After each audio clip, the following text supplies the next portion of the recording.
Welcome to the Dumb Idea Podcast Show with Mike and Alex. We thank you for joining us as we have a couple of beers and a cigar and talk about what's going on in our lives. Grab an adult beverage and a smoke and settle in with us. Please like, subscribe, and comment on each show so we can hear whether you agree or disagree with our take on things. Listen wherever your favorite podcasts are and at www.dumbideapodcast.com.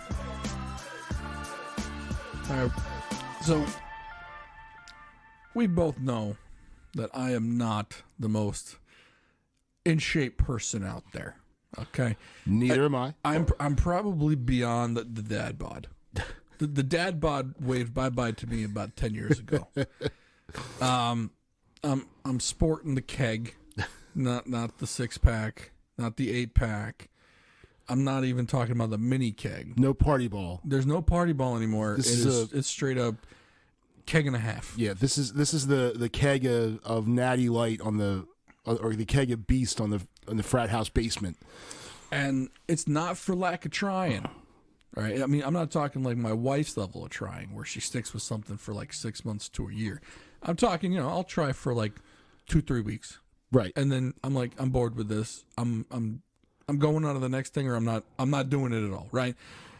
Hey, there's the calorie counting. Yeah. Although no one can figure out exactly how many calories you're supposed to be having, so who knows which ones to count. Right. So calorie counting. There's I'm going to drink 2 meals a day. The liquid, the liquid thing. Eat some sensible at night. Yep. There's I'm going to buy some food. Mm-hmm. And I'm going to buy the food. That's it. I'm going to buy the box. The box has got my food. I'm going to eat it. Right. I'm going to lose weight. Weight's going to shut up. I'm just going to drop pounds. LBs. So off. Yeah, I've done that one too. Yep. That one, except the problem is that I do one of two things. I either say, I'm not going to eat one of these meals. I'm going to eat 2 of them. That's right. Or I'm not going to eat them at all. Right. And I'm going to order takeout. And I'm going to eat all the snacks. Yep. All the snacks you got in that box, gone. Done. Like 2 days, gone. Yep. See ya. Like, hey, these are tasty. Gone. Yep. And let's see, the other one. You reminded me that I did try and go vegan. I tried the no meat route. Yeah, because you watched that video on Forks Over Knives. Yeah, what was the other one? God, the guy, he was on Rogan. What was his name? I forget. I don't even remember, but yeah, it seemed to be the hot topic at the time. Yeah. I'm like, you know what? I do need to eat clean. Yeah. I need to get this meat out of me. That's it. You were a little preachy on that one. I was, wasn't I? I was like, yeah, you should do it too. You need to get on this. This is going to work. I'm going to shed the LBs. And then everyone's going to be jealous. Everyone. Yeah. I was going to whip out my 8-pack abs and just be like, just get a load of this. Did it work? It did not.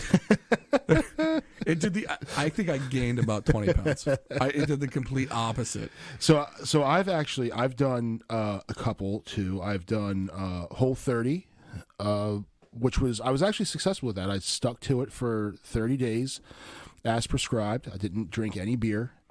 And if you look at that program, it's not advertised as a weight loss program. People lose weight on it, but it's really done to see what foods bother you. Healthy lifestyle, I believe, is how they promote that. Yes. I dropped 28 pounds in 30 days, most of which I promptly gained back because so what you're supposed to do with that is you're supposed to eliminate all these foods, and then when you come back to it, you are supposed to gradually reintroduce foods to see what bothers you. So I did it. I was strict. I was making my own salad dressing. I made my own mayo, for crying out loud, which is actually pretty easy to do. Made my own ranch dressing from the mayo that I made. I was on point. Day 31, I was free. And what did I order? Singapore rice noodle and 2 egg rolls, and I drank some beer, and I spent the next day on the toilet. So I determined that, but the problem with that is I couldn't pinpoint what bothered me because that particular meal has everything in it. Right. So I did that one. I've done paleo. Paleo's fun. You know what bothered you the most? The vegetables in it. Yeah, the vegetables. Vegetables, they're awful. Yeah, my body was like, what's this? I can't have vegetables anymore. But the thing is with all this is there's all these diets. There's all this stuff. I mean, if you look into it, just Google diet. I mean, how many results are you going to have? Well, the first thing that comes up is that the diet and nutrition industry is an $800 billion industry. That's nuts. 800 billion. Yeah, they're selling a dream. Everyone wants to have it. And there's a couple things. And having been involved mostly on the losing side, not losing weight side, but the losing side as far as losing the battle, I've done a lot of research into it and seen that they're selling people a dream. What's on the picture of all these things? Or what's the name of it? Beachbody. It's the guy with the 8-pack abs. Right. Or the lady in the bikini. Yeah. Doing the side flex. Yeah, and they're 22. Right. And of course they're going to look like that because they're 22. That ship has sailed for you and I. I don't care what we do, chances of us looking like that, but the thing is people think they're going to get to that and they want these results now. And they sell you this bill of goods where, hey, if you take this pill or do this workout program for 5 minutes a day, you're going to lose all this weight and look like this guy who probably spends hours in the gym every day. People also don't get that. There's people who look like that. First of all, when they're all ripped up like that, a lot of that is they've been cutting, so they're in an extreme caloric deficit to get that physique. It's for the photo shoot. Yeah, that's what they do. And then there's also airbrush and all this other stuff that goes into it. But people buy that. They're not going to buy the picture of the average dude like, hey, yeah, I lost 30 pounds doing it and I feel a lot better, but I still look like a bag of donuts. Yeah.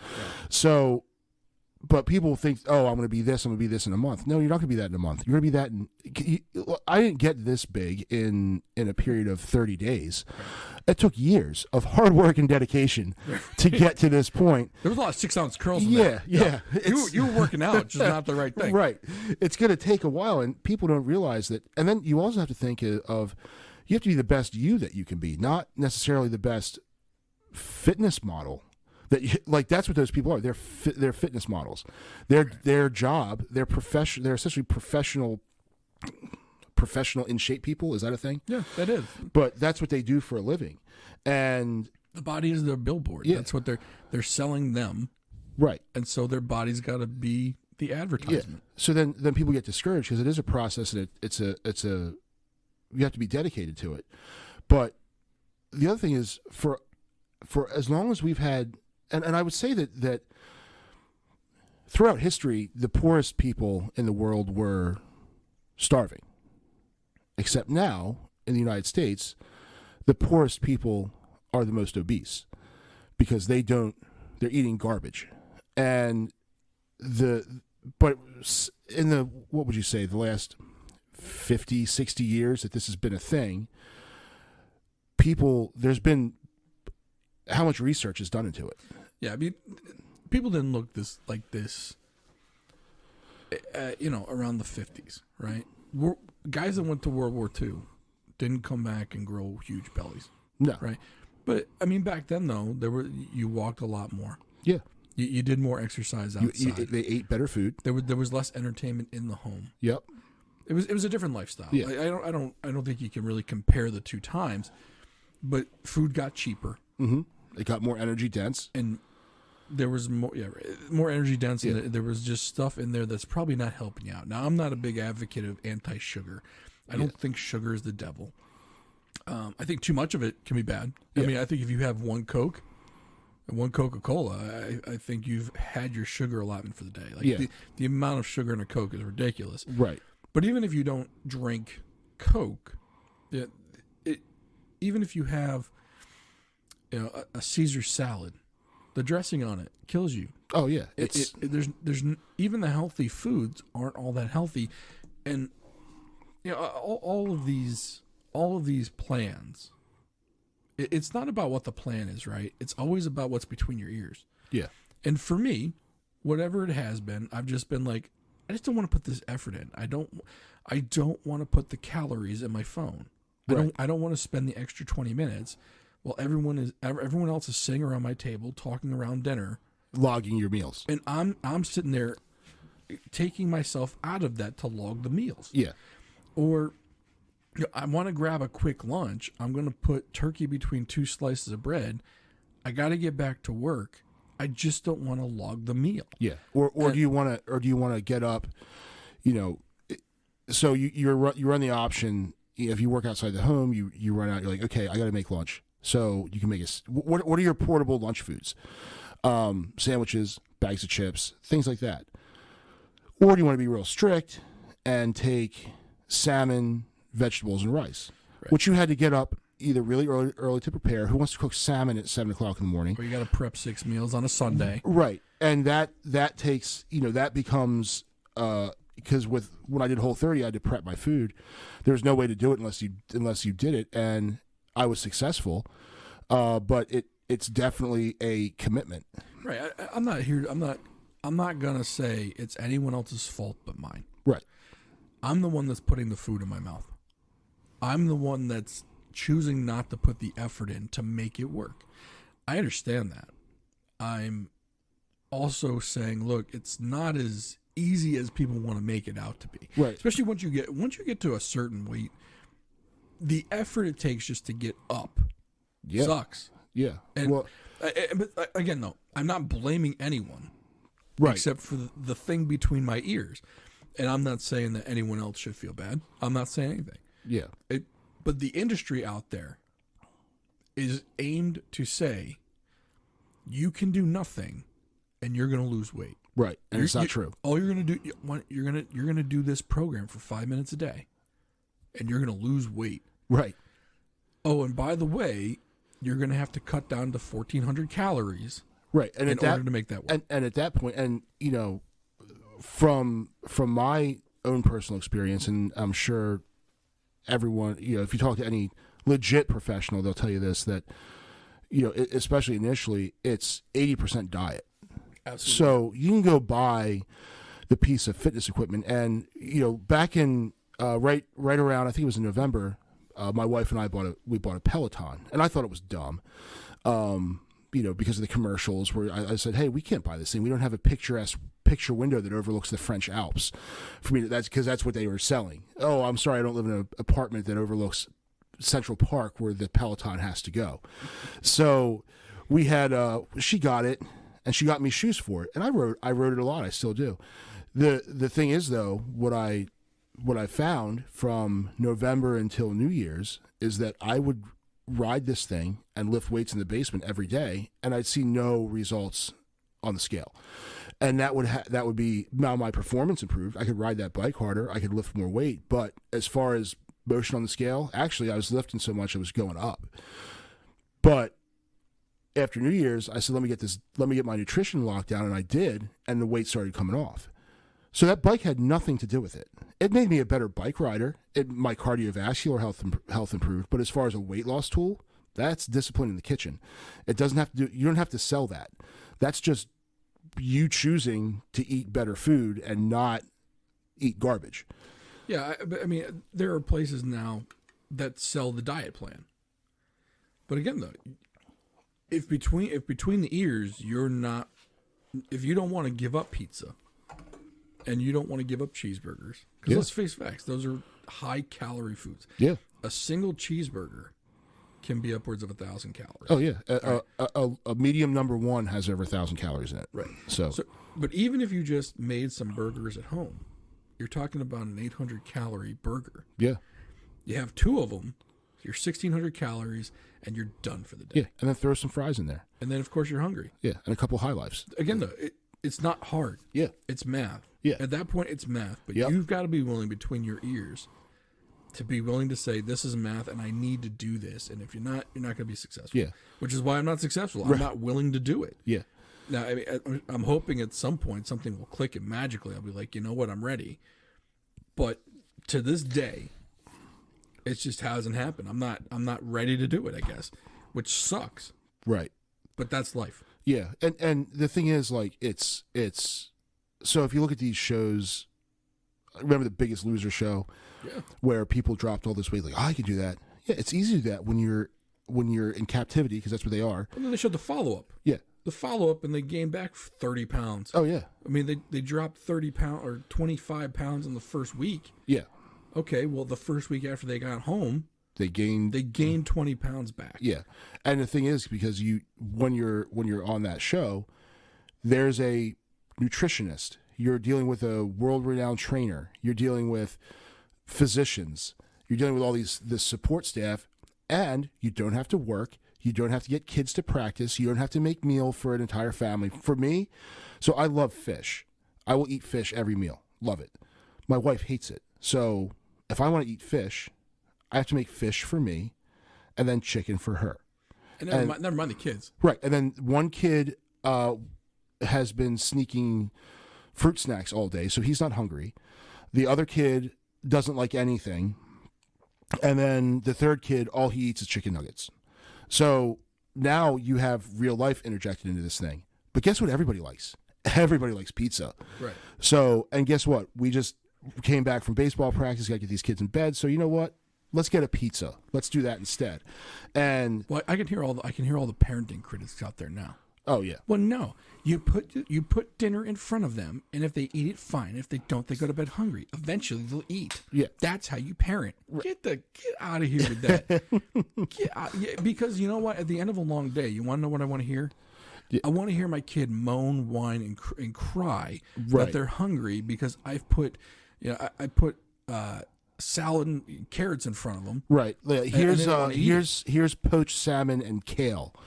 No child. Well, actually, my oldest would probably eat the poached salmon. But I mean, you've spent all day parenting these kids, right? Yeah. And look, I love my kids, but at a certain point, we all have our breaking point. Yeah. Where we're just like, okay, you know what? I can either make 3 meals, or I can just break down, get something, or make one thing everyone's going to eat, and just be done. Yeah. Because it's the end of the day. All I want to do is I want to get in bed. I want to chill out. I want to have some silence in my life. And that doesn't go along with the plan, right? No. It doesn't.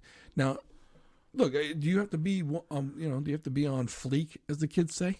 I don't even know if they're saying that anymore, but do you have to be 100% every single day? No, probably not. Right. And I think one of the things that people, so you go into these elimination diets, these highly restrictive things, keto, and I have a guy who works for me, he dropped a ton of weight. He did keto first and he switched over to carnivore, and he dropped a ton of weight fast doing carnivore. I've seen guys be successful with keto. Yeah. And that's great, but the thing is, but the thing is, when you're in that state where your body's burning ketones, it doesn't take a lot to knock you out of it. So at that point, people say, "Oh, well, I ate a cookie, so now I'm no longer in ketosis or whatever they're calling it. So screw it, this day's done." And I fall victim to that too. Like, wake up too late, don't get to eat breakfast. I'll swing through DD on the way in, grab a coffee and a sandwich. Well, now my day's shot. I might as well have, hey, the office is calling for pizza. I'm in on the pizza. Right. And then we get home. Well, you know what? 2 out of 3 I already screwed up. I might as well make it a trifecta. I'll start again tomorrow. Yeah. And then it becomes another day and another day. But I wonder with all of this, what other forces are in play?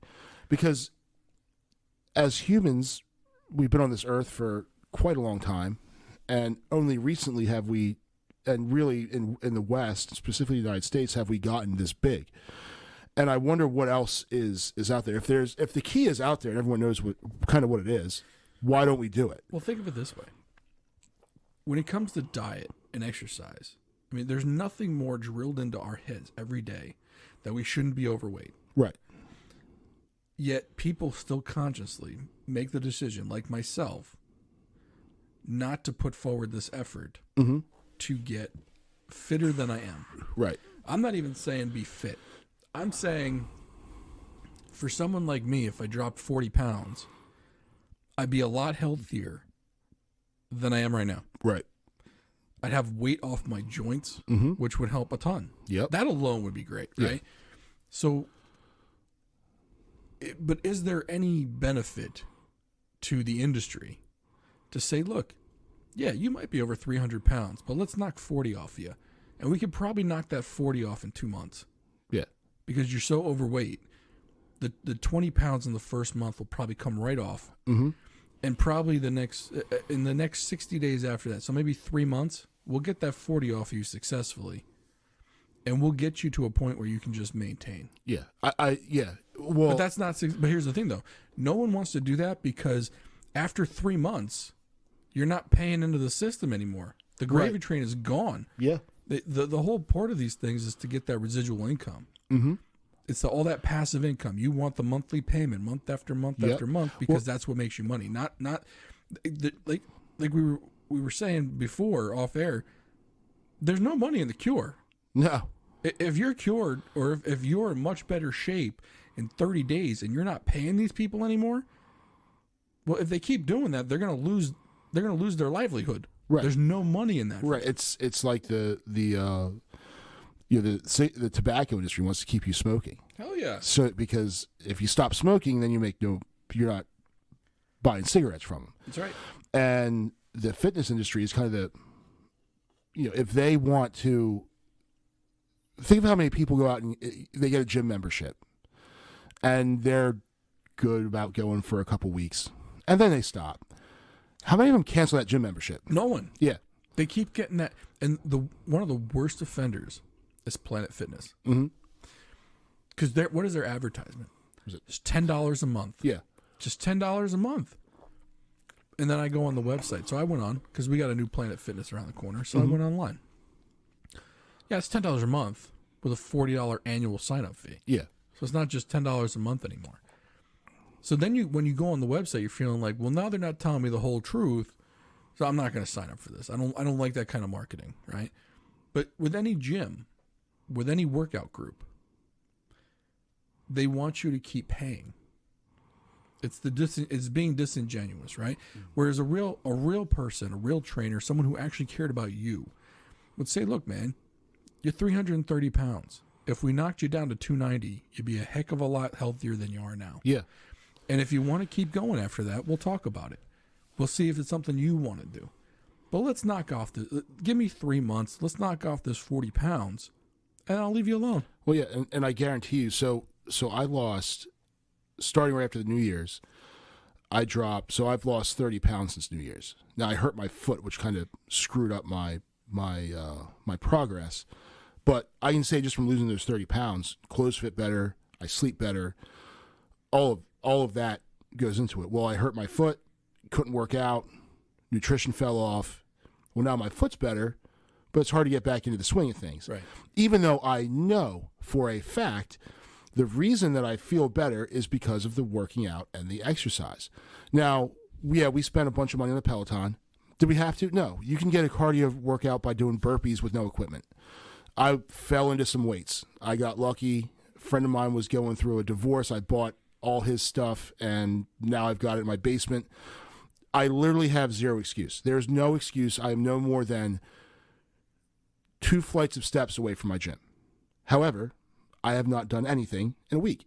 And why is that? It's the discipline part. Well, they call it willpower. Like if you listen to like someone like a Joe Rogan, he says, oh, it's willpower. Oh, the person's just got to want to do it. Yeah. You're right, Joe. I do have to just want to do it. Yep. Unfortunately, I don't.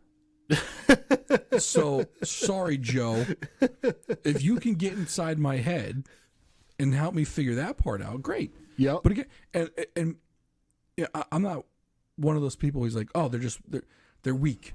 They're weak people. They just can't do it, or they just don't want to do it. Well, it's not like that, right? And the thing that my mother used to say that fat bias was the last acceptable bias you could have. And my mom was a big woman and always made it's because when I look back on it now, I think, well, you were really not that nice to people that weren't kind of like you too. So, she'd see a woman who was in shape and, oh, look at that skinny woman, something like that. Just almost to show her displeasure. It was kind of like just jealousy. I think my mother passed, but so I can't ask her. What? I got a question for you. Do you think it's worse on women or men? Women, 100%. You think so? Because here's the thing. While I think women probably feel the pressure more, mm-hmm. I feel like in society, rightfully so, women can get a pass a little bit. Because when women have kids, it really changes their body, right? Yeah. And so I'm like, oh, well, she had kids. It's okay. It's fine. Right. It's a hard change in a woman's body. And I truly believe that. Like, I don't see, like, when you see a guy, though, so, well, what's your excuse? there was no life-changing thing for you. No, you didn't have a kid. Right, you had no kids. Yeah, you didn't push babies out. What is your problem? Yeah, the reason I said that it's harder for women, and maybe it's because I'm going back to my experiences from, my sister was a big girl too. She dropped a ton of weight, calorie counting and discipline. We're going to get back to the same theme. Discipline. Yes. Yeah, but in high school, she was a big girl, and I was a big dude.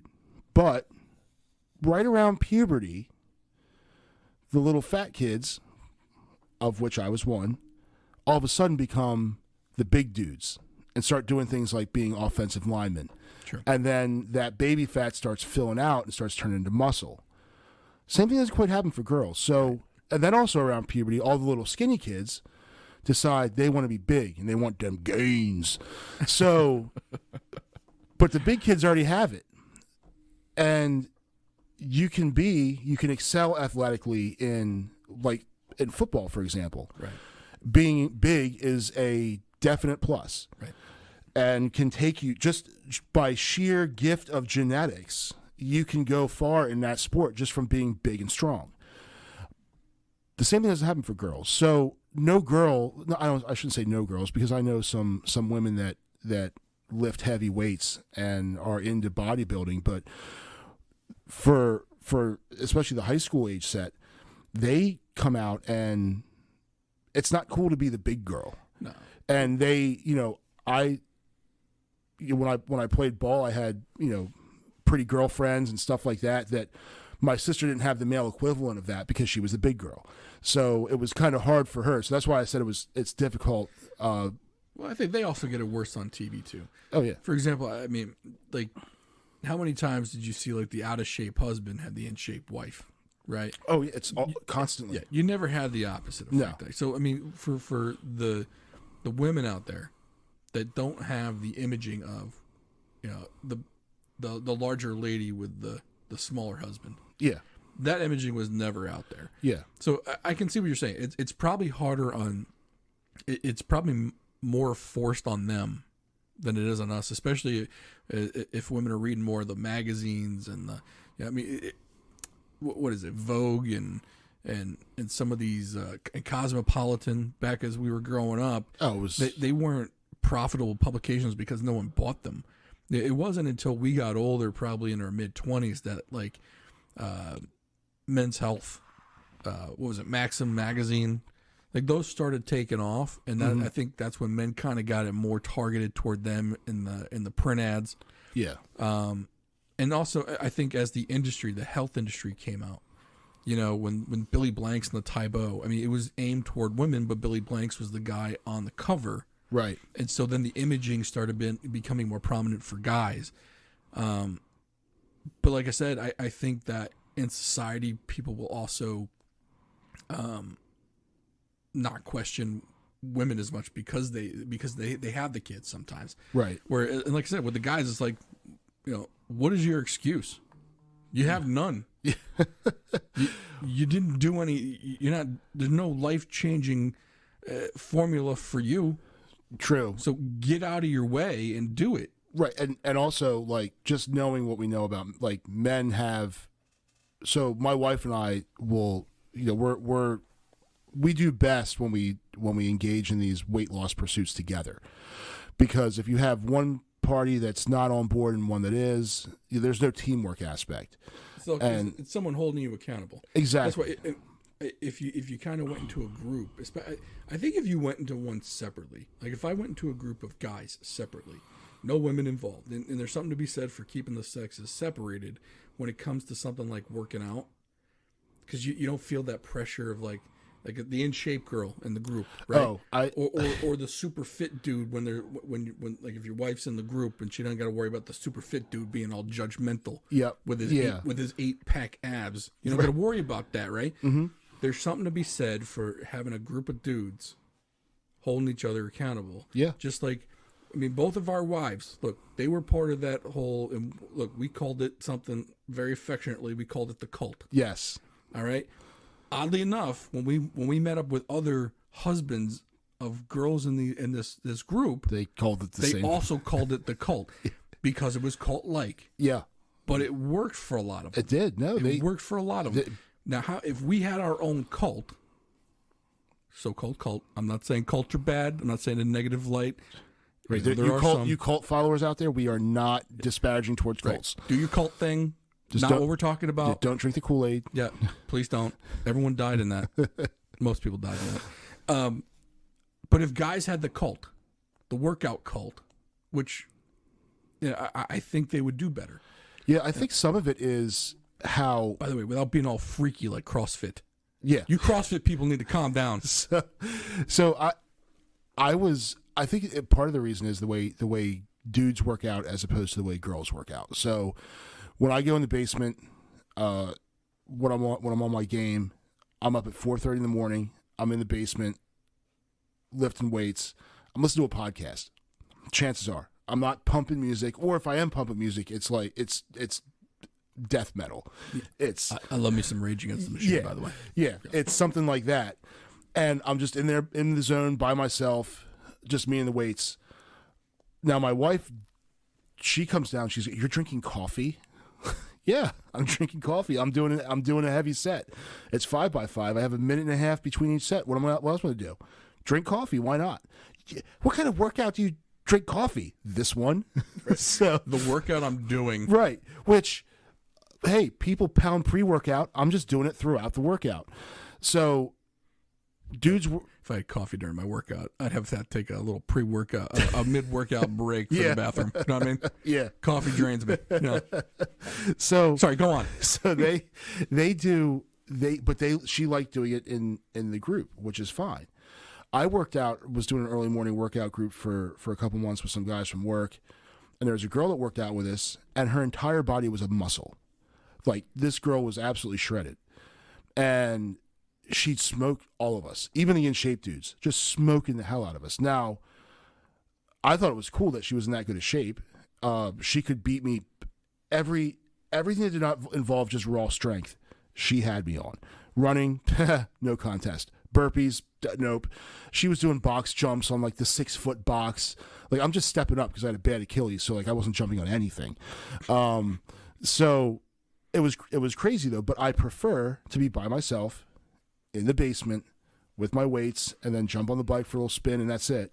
So whereas my wife preferred the group aspect of it. I think that's why things like, these fitness equipment with these apps are so popular, because you do get that group experience from the home.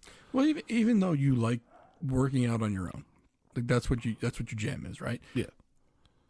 You don't think that if you had 4 or 5 other guys of similar builds starting out in the same place, you don't think that would keep you motivated? Oh, it would.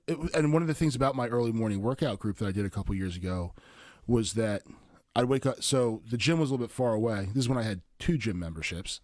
Yeah. One's not enough. Got to get 2. Right. One gym did not go to. Double gains. So I'd go. But one of the things was, like, I get up at 4 and I drink some coffee. And they would say, like, I knew I had to be there because they were going to be there. Right. And if I didn't go there, one of the dudes in particular, it would be nothing but text messages and just him running his mouth about why I wasn't there. So yeah, no, that definitely did motivate. And I think that maybe there was a dude version of the cult, it would be successful. It would probably be more beneficial, I think, especially even for someone like me. Now, look, I'm not going to wake up at 4:30 in the morning. Right. I despise the mornings, but maybe something at like an 11. Yeah. 12, whatever, something mid-afternoon. I think, especially even if it was just outside, 5 minutes, 10 minutes from now, I think I'd be more apt to do it. But the other problem, like you said, is though, it's not just a workout; it's what you're putting in your body.